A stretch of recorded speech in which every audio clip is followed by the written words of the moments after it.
In Daniel chapter 5, verse 5, it says, "In the same hour the fingers of a man's hand appeared and wrote opposite the lampstand of the plaster of the wall of the king's palace, and the king saw part of the hands that wrote."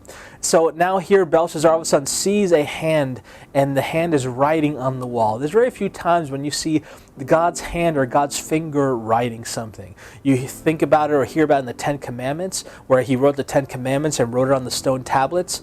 All right, and then right here, you have the hand of God literally come out. This is a very rare kind of appearing that takes place, and shows you how angry God was at this very moment that took place right here.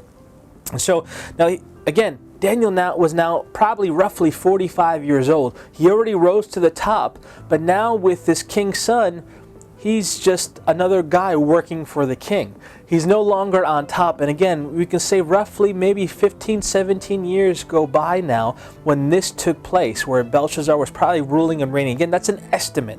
Okay, those figures and those numbers are a little bit up in the air, but that's an estimate from the studies that I've done there. Okay, and so in Daniel chapter 5, verse 11, we come down, and Belshazzar doesn't know what to do when he sees the hand. He doesn't know, he gets scared, he gets anxiety, and so he's trying to figure out who can interpret this, because it was written in a language that he did not know, nor did any of his wise men or astrologers at that time know about. And so he's trying to figure out who can tell me what this means, because it was, again, a different language.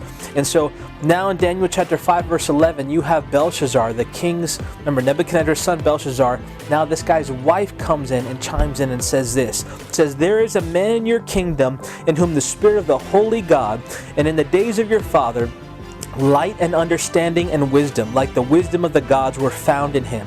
And King Nebuchadnezzar, your father, the king, made him chief of the magicians, astrologers, Chaldeans, soothsayers." Verse 12, "Inasmuch as an excellent spirit, knowledge, understanding, interpreting dreams, solving riddles, and explaining enigmas were found in this Daniel, whom the king named Belshazzar. Now let Daniel be called, and he will give the interpretation." Now obviously the king's wife knew who he was, and obviously he had stature, but the king had no idea. Now think about that.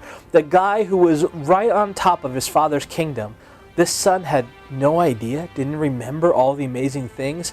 It kind of shows you how far gone this king probably even was. The fact that he was using these utensils that he knew better than to use.